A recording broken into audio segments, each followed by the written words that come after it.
here with another video, and in this video we're going to be talking about tariffs again. And the headline from the New York Times reads, Trump is said to have overruled his son-in-law Kushner and other aides in threatening Mexico with tariffs. So now Kushner, Donald Trump's son-in-law, is fighting for the Mexican government, giving them the benefit of the doubt over deals. So let's go on and read a little bit and see what's going on here. So President Trump pushed ahead with plans to impose tariffs on Mexico over the objections of several top advisors, including his son-in-law, Jared Kushner, opting side with hardline officials who were advocating the move, according to multiple administrative officials and people briefed in their plans. For several weeks, the president, top economic advisors have been urging the president not to use tariffs to punish Mexico for failing to stop the flow of migrants into the United States. Mr. Kushner, along with Stephen Mnuchin, the Treasury Secretary, and Robert Lichtenhauser, Mr. Trump's top trade negotiator, has warned the move would imperil the president's other priorities like passage of a revised North American trade agreement with Canada and Mexico. I mean, you know, what is the point of having a trade agreement with Mexico if they're flowing thousands upon thousands of poor and destitute people, criminals, right? The mentally ill, like they're getting rid of all their criminality and sending it to the United States. You know, they're saying, you know what, we don't want to take care of these people. Just go to the United States. They'll take care of you. You know, their jails are better than ours. That's what they tell them. You're better off in jail in the United States than here because you're going to get 3 square meals a day and you're going to be able to watch TV and work out. Not in Mexico. So if Mexico's doing that, what's the point of making any deals with them? They're not going to abide by the deal if they're going to continue to, you know, allow people crossing their border. You know, they're not saying, hey, you know what, America, we're friends with you. We're going to protect you. That's what friends do. They look out for each other. And Mexico is not looking out for the United States. So, but in recent weeks, Trump's anger toward Mexico had steadily grown, suggested the idea of using tariffs, and the issues had been raised in a number of meetings on trade, immigration. These people said, speaking on the condition of anonymity, to discuss private conventions. His frustration had been building since January when Democrats refused to fund his wall along the southwestern border. And in March, Mr. Trump moved to cut off all foreign aid to Guatemala, Honduras, El Salvador, and then threatened to close the border entirely before being talked down by advisors who said the disruption of the flow of goods and people could have severe consequences for the economy. These people coming into our country already have a severe consequence on the economy. You know what I mean? Who's this benefiting? It's like, you know, they're just waiting until it is so out of hand that no one's going to buy these goods because no one's going to have any money to buy anything. You know, because all they're doing is they're avoiding the tax on these countries. You know, we're taking care of these people. It's just poor management. You know, and a lot of these people like Justin Kushner and I don't know who else in this administration that Trump selected or was advised to select have dual citizenship with other countries like Israel. You know what I mean? So we're dealing with people like Kushner who has dual citizenship with a foreign country that perhaps they're doing better business with Mexico than we are. You know, and through Israel, they're talking to Kushner and telling him to help Mexico. You know, that's a possibility. You know, and at the same time that this all happened, I think Kushner, if you read down the article, is in the Middle East making deals there for oil, probably for the stock market. And we all know who runs the stock market. This week, as headlines about Mr. Trump's attempt to interfere in the special counsel's Rust investigation once again swirled. The president's irritation boiled over in a meeting Wednesday night in the Oval Office with Mr. Kushner dialing in from the Middle East. The president lost patience with aides he saw as slow walking his request and decided tariffs would be going into effect. So here we have Kushner, not helping his father-in-law at all. I mean, he should be like 100% backing his father-in-law. How did this guy is not going against his father-in-law and the president in order to make deals with Mexico and in the Middle East, and he's trying to pull these deals together? What does it benefit him? So the idea of pushing Mexico with tariffs and several key proponents, including Stephen Miller, Mr. Trump's chief policy advisors, and an immigration hardliner Pat Cipollone, the White House counsel, and Peter Navarro, a trade advisor, had also argued that emergency powers gave the president broad authority to impose tariffs. So, the president has the power to impose tariffs. So if we continue to read on, they want to take that power away from the president. Guys like Justin Kushner, who has dual citizenship and more ties to the stock market and probably Mexico than the United States. Among their arguments was that Mexico had done nothing to solve the problem and that it was unlikely to act without economic pressure. Tariffs, they argued, would hurt Mexico's economy and put pressure on its government to finally take action. Mr. Trump had made clear in several meetings that he wanted to move along with the White House had started preparing the paperwork weeks before to impose the tariffs. I mean, let's move. Come on, let's take action already. So here's the president coming out of a plane. He should just tell Kushner, you know what, you're fucking fired. Just fire him. That's it. That's it. And tell Ivanka, listen, your husband is not, doing what he's supposed to be doing. He's making deals. Who knows if he's making side deals for himself. And, by putting these sanctions on the table is going to hurt his deals, and it's going to hurt, the stocks in the stock market and maybe Israel, what deals they're making with Mexico that, that they need. They're depending on the deals in the United States for their deals to work, and so they can profit in Israel while we give billions of dollars to Israel and Mexico. It's just absurd. Why do we make deals with Mexico and we're giving them aid? What kind of a deal is that? We're giving you welfare, Mexico, but we're going to give you aid. We're going to make a trade agreement with Israel, but we're going to give you foreign aid. But who in their right mind with an education, like all these guys in these high powers all went to these Ivy League schools and they're so smart. How do you even consider that? To say to yourself, oh, let's make a trade deal with Israel and Mexico, but in the same time, let's give them foreign aid. Let's take all their poor. It's just totally insane how it's even possible to make a trade deal with a foreign country and give them welfare and financial aid. So what's the point of giving them a trade deal if we're paying them? So then it goes to Mr. Lighthouse, the United States Trade Representative, voiced concern about the impact on ratifying the new negotiated pact known as the United States-Mexico-Canada Agreement, but he ultimately viewed his role as carrying out Mr. Trump's decision. He should.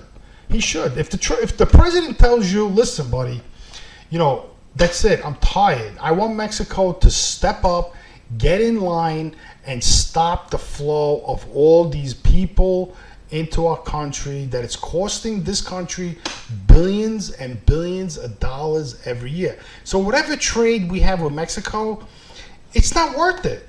Period. What's the point of having a trade deal with Mexico when it's costing us billions of dollars to do business with them? That's poor business. Where did Kushner go to school to learn how to do business? You know what I'm saying? Doesn't he realize that?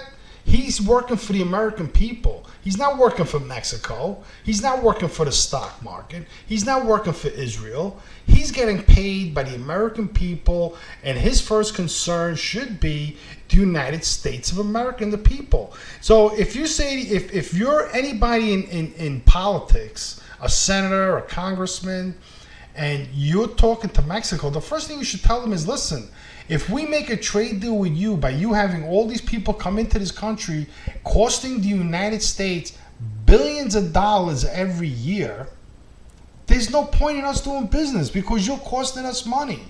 So you're going to profit and we're losing money. So what kind of a deal is that? It makes no sense. Like, Mexico's not important if they're allowing these people to come into the country. And that's what the president is trying to say. If Mexico continues to bring these people, just let them flow in, caravans full of people, then whatever trade we make with them, we're not going to benefit from the trade. When you make a trade pact with someone is benefiting.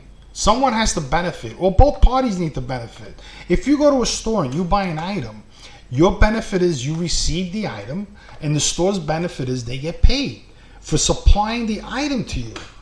But if I go to a store and I start taking things that don't belong to me, or doing things that are going to hurt the store to make the store lose money, it's not worth it for the store to have me come into the store because they're losing money. People are in business to make money. So if you make a trade pact, it's so this country, the United States, makes money. But by having Mexico or any country allow people to simply walk into this country and be undocumented and have us pay for them to live here, right, is a loss. It's a complete loss. So there's no point in doing business with Mexico because we're just going to lose money with them. So the best thing to do is just close the border and don't do business with them and say, you can't bring your goods into our country until you stop these people from coming into our country because it's costing us billions and billions of dollars, and people are dying from the people that are crossing the border into our country. I mean, it's like Mexico's letting these criminals out of jail and just shipping them to the border. And then they're coming into our country with mental problems, killing the people in this country. There is probably so much crime that these people are committing that's not even registered, that the media doesn't even report.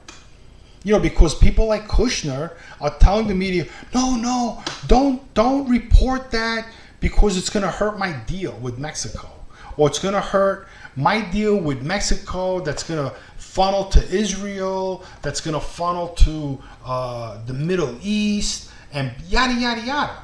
And that's why you don't hear it. It's not only the Democrats. And then you get like a presidential candidate like Biden saying that we have an obligation, imagine, to take in Mexico's poor. So anybody who wants to come here, it's my obligation to go to work and support these people. I mean, isn't that insane? How do these people even think of that? Imagine him being the president. We'd have open borders. You know what I'm saying? It wouldn't even be worth to live here. We might as well just all march into Mexico and let them take care of us. So let's continue reading. All right, so Ambassador Lighthouse never argued against the presidential tariffs plan and agrees that this is a strong action needed to resolve the long-standing serious immigration crisis, said a spokesman for the United States Trade Representative. All right, so he's saying he agrees with the president, but we'll do something about it. Kick Kushner in the ass. Tell him, listen, get your ass back to the United States. Tell Mexico, if you don't stop the flow of all these people and take back the thousands and thousands and thousands and thousands of people at your expense back into Mexico and send them back, then we're not doing business with you. End of story. That's just the way it's got to be. Let them ship their goods to Europe, and then from Europe they can ship out goods. They can ship their goods into the United States. But we're not going to take their goods anymore. We don't need it. We don't need their junk. We have enough junk. Because it's all junk. They ship junk into this country. You know what I mean? That's all it is. It's crap. We don't need cars. There's plenty of cars in America. We don't need anything that's made in Mexico. Nothing. We don't need their food. We don't need their lemons, their limes. People will do without it. When we had the lime shortage, it was fine. Nobody gave a shit. With the lemon shortage, the avocados, we can grow our own. We don't need anything from Mexico. The president's decision to impose a tariff sent aid scrambling on Thursday morning during a trip to Guatemala. Kevin K. McAleenan, the acting secretary for the Department of Homeland Security, was briefed on the White House coming announcement, causing him to be about 40 minutes late to a breakfast hosted by the United States ambassador to the country. So the ambassador and this guy was having dinner with somebody in Guatemala to tell them, listen, you got to close your borders. You got to stop having these people cross into your country. You don't even have to go there and talk to them. All you got to do is just send them a letter telling them that if you don't stop, we're cutting the money off now. And just stop it while the letter's there. This is the money has been cut off.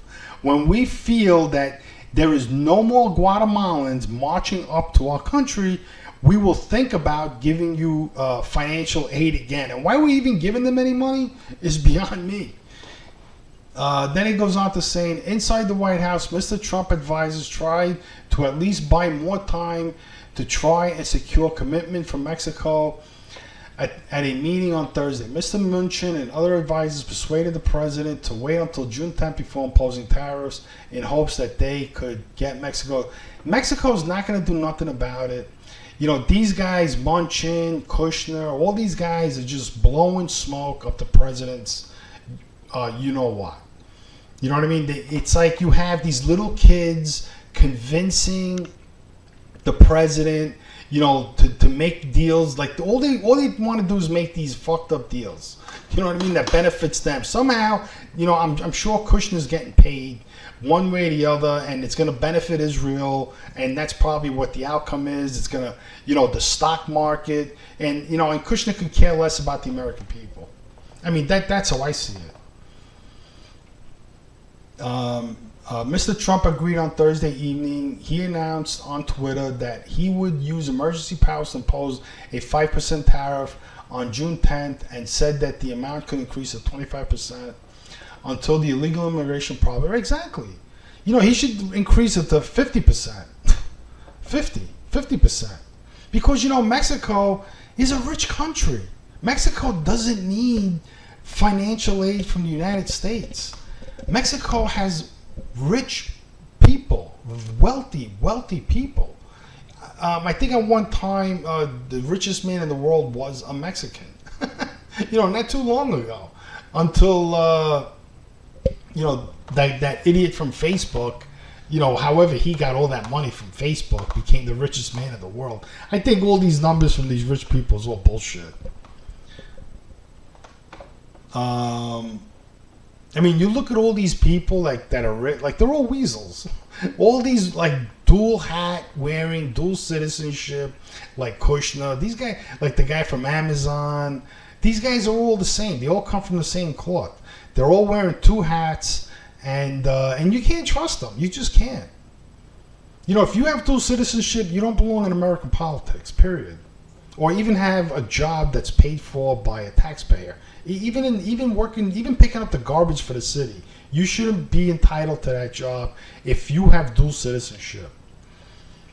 You know, like you're gonna work for the government, collect a pension, and go move to another country and spend the money there. No, the president is aware of the immigration and trade are the two issues that helped him get elected. All right, so the president is aware that immigration and trade are two issues that helped him get elected. No kidding. That the announcement took both business and Republican lawmakers by surprise. According to congressional aides, most lawmakers found out by a policy of Donald Trump's tweet. Well, what's he going to do? Call everyone up and tell them, hey, listen, you know. Then that appeared to include Senator E. Grassley of Iowa, the leader of the powerful Finance Committee, who quickly issued a statement to condemn the move, calling it a misuse of presidential tariff authority and counter to congressional intent. On Friday, so what he's trying to say is that Grassley, that, you know, he's abusing his powers. Another guy, like who's he rooting for? Mexico? For Israel too? Like, you know, who's he trying to help?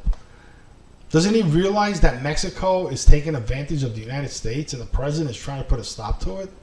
On Friday, Sarah Huckabee Sanders, the White House press secretary, pushed back against the suggestion that the administration had blindsided members of its own party, saying it notified several Republican lawmakers before making the move. Make the move. I'm for it. Tax them 50%.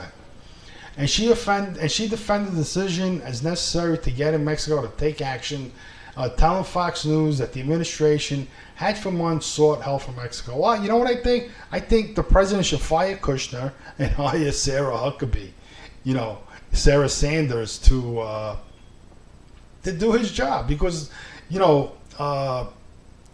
Kushner's not doing his job. Kushner cares more about Mexico, more about Israel, more about the stock market than the American people, and he cares about himself. He doesn't care about the American people. The president has been asking them for months to do that, she said. Now he's putting some measures in place that hopefully will get them to engage more so that they will start to help us in this process. The president on Saturday again insisted that we were necessarily repeating his assertion and a series of tweets that the Mexico had facilitated drug and human trafficking. Right, I mean, they're invading the United States with drugs and all of this stuff. So Mexico could care less. They're criminals. It's a rogue country looking to, rip this country off. And what do? They have politicians that are helping Mexico do it. Like the Democrats. The Democrats, that's their job. Their job is to simply go against the president and help foreign countries take our money. That's all it's about. And the American people who do work and have jobs and homes and are forced to pay property taxes, high taxes, in order to help these foreign countries. Republican senators have proposed legislation to curb Mr. Trump's authority to impose tariffs, but they have not targeted the emergency powers law that he is proposing to use in this case. Despite these efforts, there is little hope that such legislation could overcome a presidential veto in the Senate and the House, where Mr. Trump has strong support among Republicans. Instead, Senate staff aides were hopeful that Mexico could find a way to appease Mr. Trump, or that the threat could dissipate, as the idea of closing the southwestern border did this year. So, Mexico now, they're saying, Mexico should appease, so continue to bullshit the president. You know what I mean? Until they sign some useless agreement that, by Mexico continue to let people into the country, it's a waste to do business with them. Because they're not our friend. You do business with friends. You don't do business with enemies. Because Mexico is our enemy. When they sign a piece of paper, they're just laughing at it. It's just paper. It doesn't mean shit. They're not going to buy to it. They're just going to oh, we're sorry. We didn't mean to do that. Oh, we're sorry. Oh, okay. We'll give you 9 days to think about what you did. Come on. What kind of shit is that? Since the announcement, Mr. Kushner, who worked with the Mexicans to secure concessions in the new trade pact, has been trying to cool tensions and has held calls with Mexico's Foreign Minister Marcelo Ebrard on Wednesday. Mr. Ebrard is expected to meet in Washington with Secretary of State Mike Pompeo. But the clock is ticking, and the administration has not offered clear guidance for what would constitute a resolution that would forestall the tariffs. In call reporters Thursday night, Mr. Trump's acting chief, Mulcahy, determined that he would be sufficient response to Mexico's government would be at the White House discretion. We did not set a figure percentage, and and then it goes on. They're going to take it day by day. So here it is, Kushner. Who's this guy really working for? You know what I mean? He's not helping his father-in-law. That's for sure. Kushner should just right away say, you know what, Mexico? You don't want to do what we're asking you to do, is just simply stop these people coming in through your borders into our country. That's it. That's all we want. We're just asking you to do one thing. Or we're not doing business with you because it doesn't pay to do business with Mexico if we have to take care of their people. They're profiting, we're losing money by us doing business with Mexico. What is the point of the United States to lose money if it's going to hurt the stock market? it's going to hurt the stock market anyway, because people are not going to be able to afford to live in America anymore, because it's just going to be too expensive. The country's going to continue to borrow money to pay for all these people to come here. We're going to continue to borrow money to give Mexico financial aid, to give all these countries financial aid, and especially, the country that all these politicians have dual citizenship with, we're giving them money. It's just insane. And this is Johnny Avanti, NYC, with another video. I hope this video was helpful. Don't forget to hit the like button, subscribe, and leave a comment. Let me know what you think, and we'll see you again with